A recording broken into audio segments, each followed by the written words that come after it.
In this first video, we will be reviewing for practice test 2 all of the questions except for the proof question. So let's start with question number 1. Anything that does not say show your work, you can do however you want, but I'm going to just show you some suggested ways of completing problems, and then it's up to you if you would like to complete them in a different sort of way. So for question number 1, we are going to simplify cosecant t over cotangent t.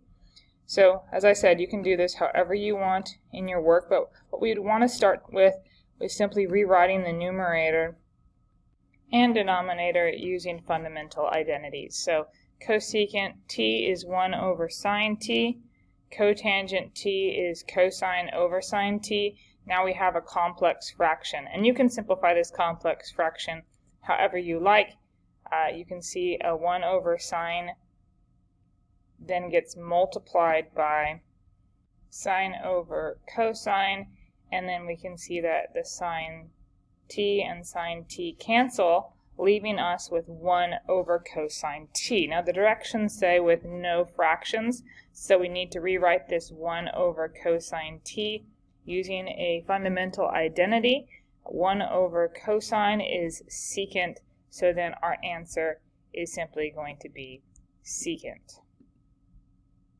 For question number 2, we are rewriting into another single trig function with no fractions. So 1 plus sine t, we're going to leave that as is for now. Let's focus on the denominator.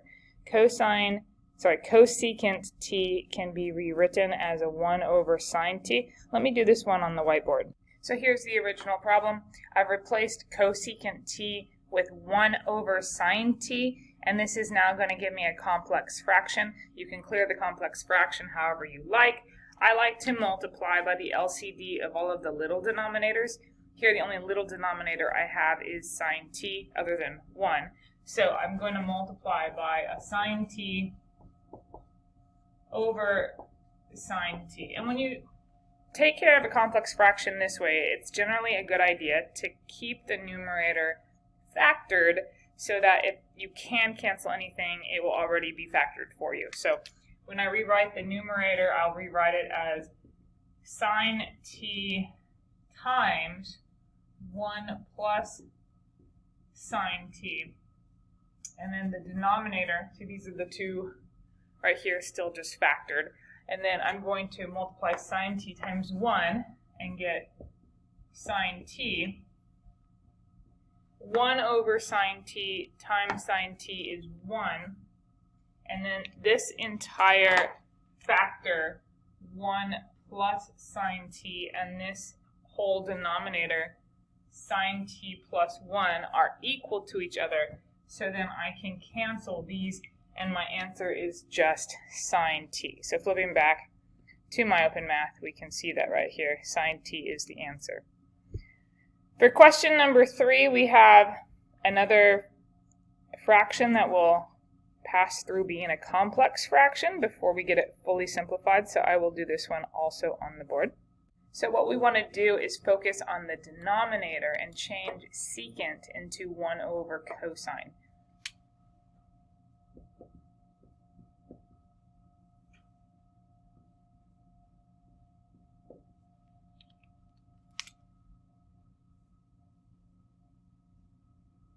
I've now created another complex fraction. I'll clear the complex fraction by multiplying the numerator and the denominator by cosine t.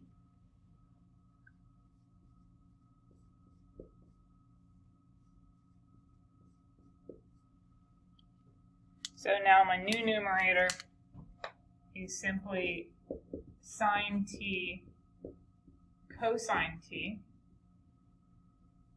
And the denominator, 1 over cosine t times cosine t is 1. Cosine t times cosine t is cosine squared t. Make sure that the squared always goes between the cosine and your variable. If you put the square after the variable, it means something different. Okay, or at least something ambiguous. So now 1 minus cosine squared is a variant of the Pythagorean identity. So just recall that I have an identity that is cosine squared t plus sine squared t equals 1. So I can rewrite this as 1 minus cosine squared t, and that is then equal to sine squared t. So I'm going to replace the denominator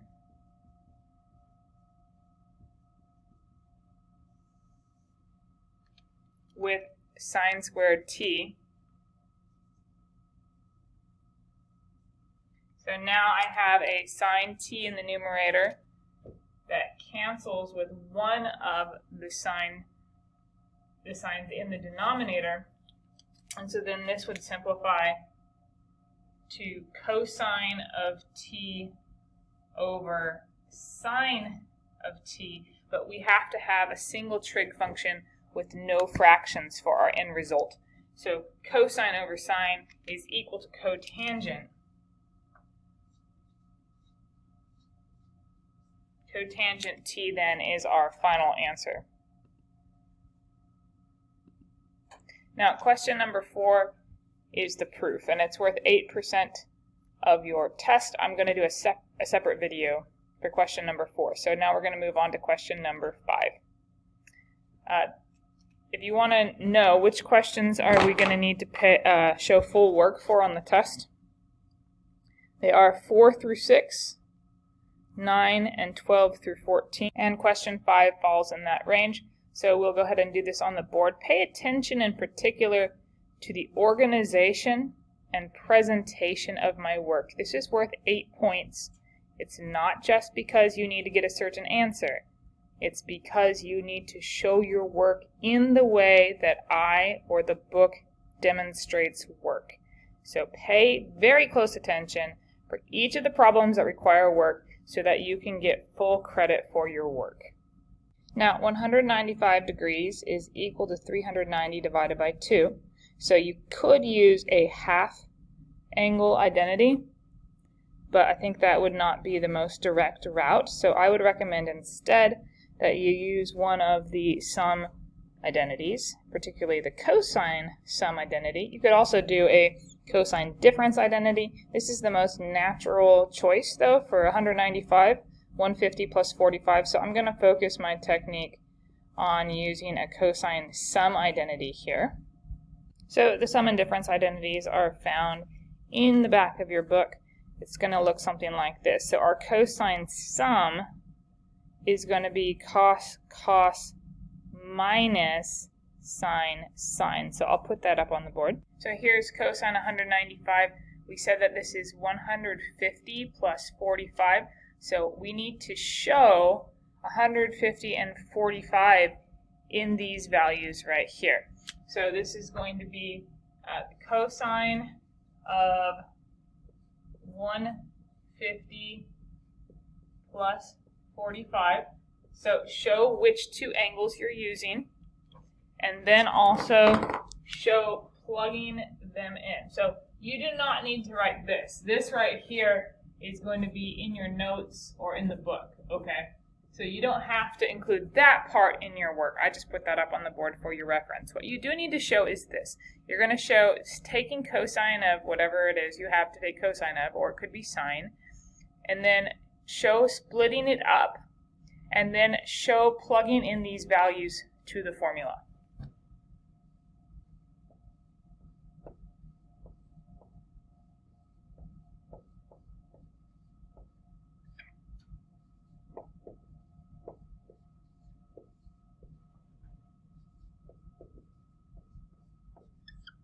Okay, so after that line of work, you're now going to replace each of these trig functions with a single number. You should not have any trig functions in your next line of work.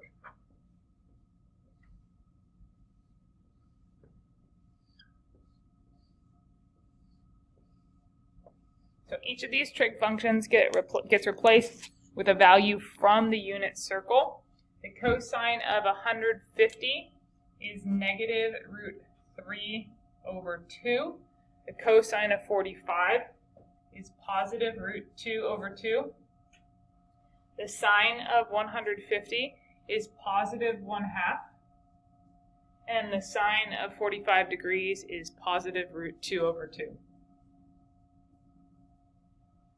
And then you can go straight to your answer from here. We have a negative root 6 minus root 2 all over 4. So that would be your final answer that you will have in your work, and you'll also type that onto My Open Math. So here you see negative root 6 minus root 2 over 4. Okay, question 6 is another one where you have to show your work. So let me go ahead and get this up on the board. You can take a moment to pause the video and read that. Okay, so here's question 6. We have a sine value with regard to angle A, a cosine value for angle B. We know that A and B are in quadrant 1. So the first thing we're going to do is draw and label triangles for angle A and angle B, both in quadrant 1. So I require certain things of your triangle. First, I require that you show me your triangles are in fact in the quadrant that is listed here.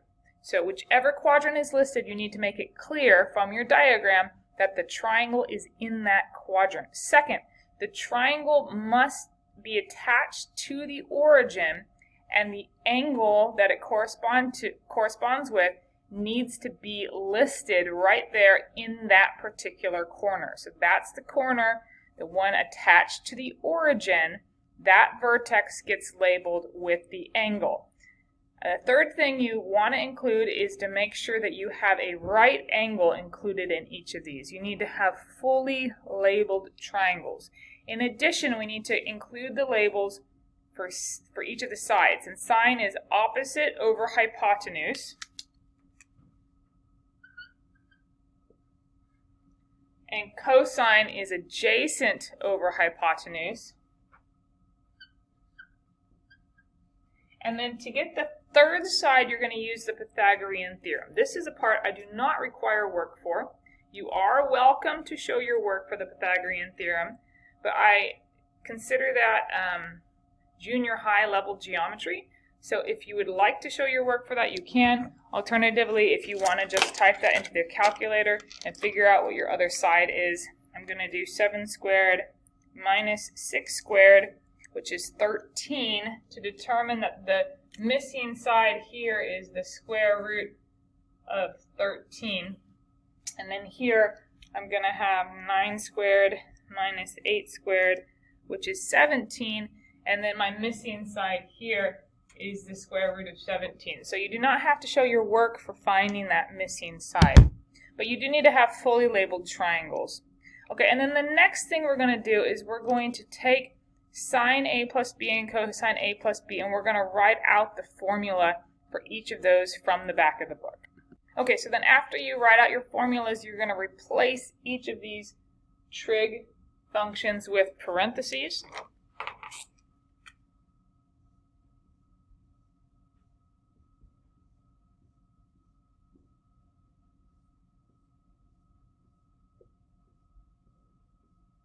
And then you're going to fill in each of the parentheses using your triangle. So the sine of A is 6 over 7.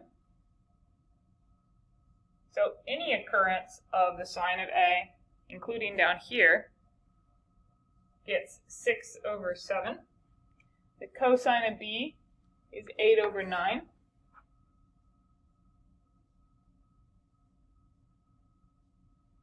The cosine of A is root 13 over 7.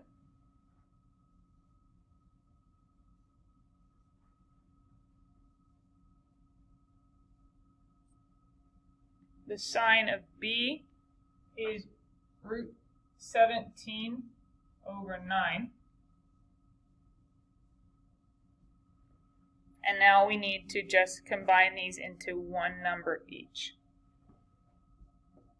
So we can see the denominator is 63 here, 63 here, so that's good. That's a common denominator. There is a plus sign in between. 6 and 8 are 48. root 13 and root 17. You're going to take 13 times 17 in your calculator, which is 221, and you're going to keep that under the square root. Square root of 221 does not simplify at all because 13 and 17 are both prime numbers, and they are relatively prime to each other, so that one is fully simplified. Now keep in mind that if A or B had been in a quadrant other than quadrant 1, then sides of your triangle could be negative, right? So if you're in the second quadrant, you have x values that are negative and y values, and the hypotenuse will always be positive. If you're in the third quadrant, both your x and your y values are going to be negative. The hypotenuse will again be positive. And if you're in the fourth quadrant, x value is positive, y value is negative, hypotenuse is positive. So do pay attention to which quadrant you're in, so when you're labeling your triangles, you label them correctly. All right, down here, 8 root 13 minus 6 root 17 all over 63. So that is your final answer. You'll go back to My Open Math and, of course, include the answers there.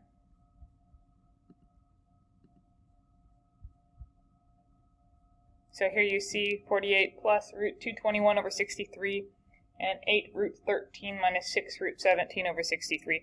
But the 12 points, even if My Open Math gives you 6 points for each, the 6 points for each is not entirely true. I'm going to be looking at your diagrams too.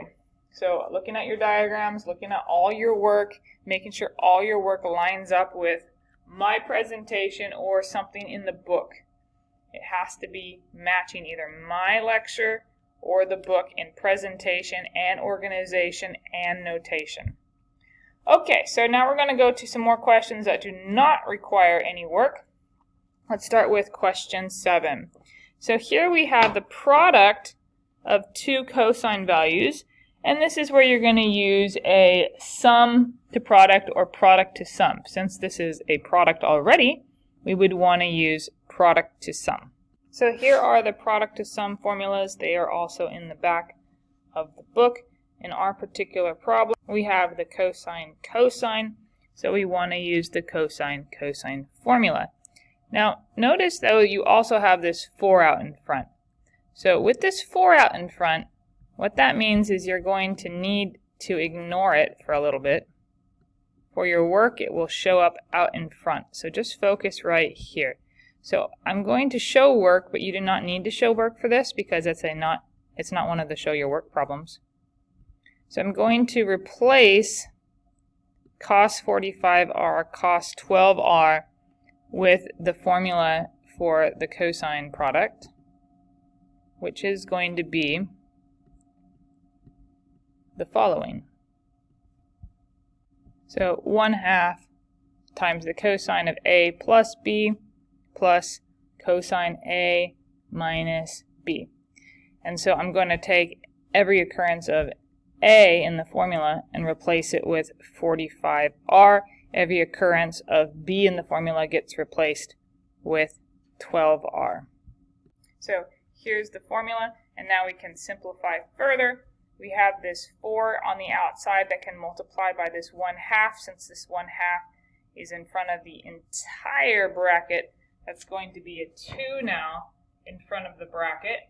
And then we have cosine of 45 and 12 make 57, 57r, plus cosine 45 minus 12 is 33, 33r, and there you go.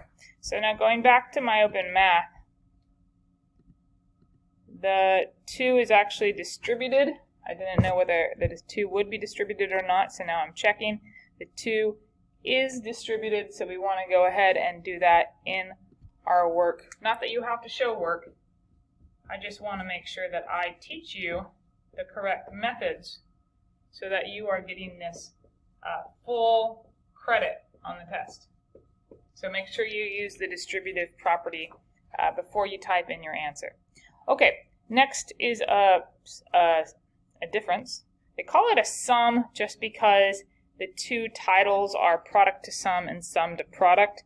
So the word sum here does not mean that this is supposed to be addition, but that we are using the sum to product formula. Okay, so here's our problem, cosine of 16.4t minus cosine of 10.6t.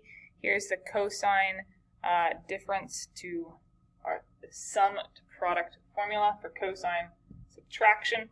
So we just replace every occurrence of A with 16.4, every occurrence of B with 10.6,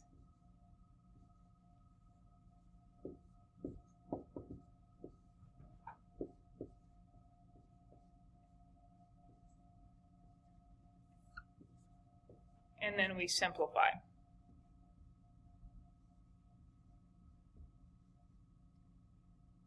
That's going to be 27 over 2.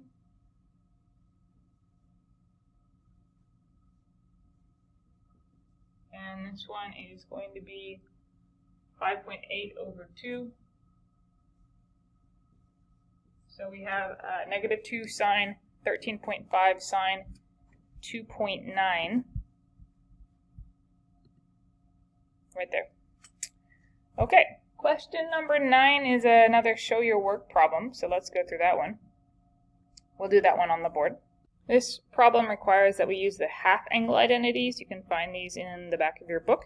Okay, so here is question 9, and here are the formulas adjusted for x. Notice that if secant is 8, then the cosine of x is 1 over 8. Also notice that x is between 180 and 360. So what that means is if you divide this entire inequality by 2, you have 90 is less than x over 2 less than 180. Okay, so 180 divided by 2 is 90, x divided by 2 is x over 2, 360 divided by 2 is 180. What does that mean? That tells me that the angle x over 2 is in the second quadrant, right? Now, in the second quadrant, a sine value will be positive. But in the second quadrant, a cosine value will be negative. Also, the tangent value will be negative. Okay, so you want to pick whether you have plus or minuses in these formulas based off the quadrant of x over 2. Now I just need to replace each occurrence of cosine x with 1 over 8.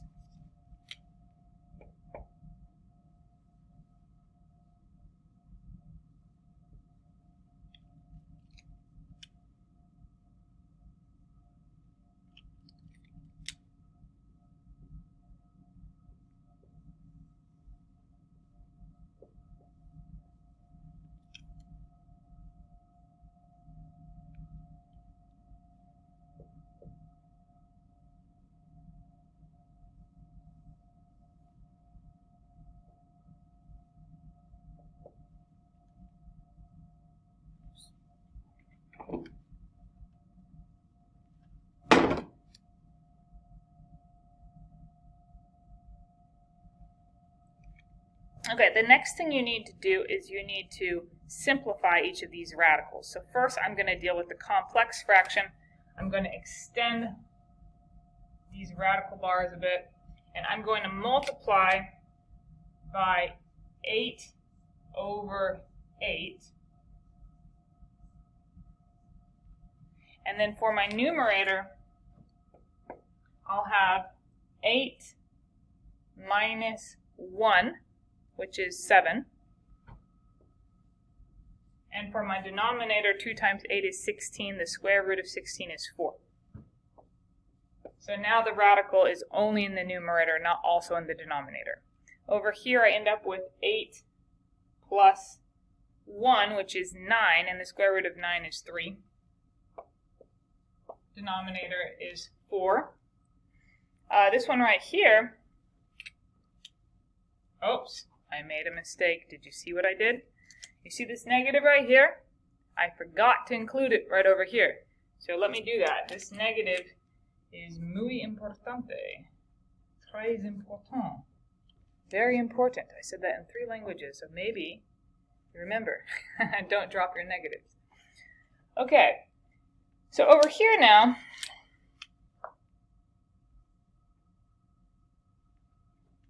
we end up with a negative. See the negative? Don't drop the negative.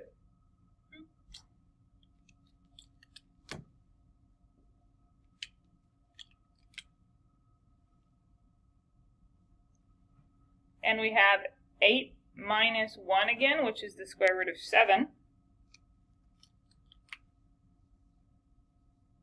And then 8 plus 1, which is 9. So we end up with the square root of 9, which is 3. So those are my values. Now, you may have noticed that for tangent of x over 2, let me show you again the formulas we had. Sorry about this. This is a whole bunch of them pulled up. But tangent had a whole lot of formulas.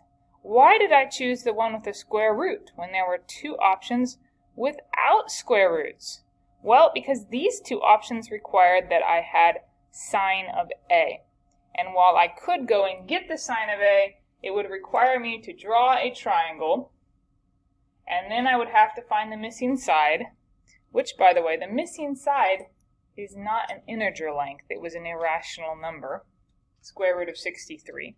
And then I would have to list negative root 63 over 8 every time I use the sine of a, and it was actually going to be a lot more difficult, more messy to use one of these. So in this particular case, the radical was actually the more efficient option.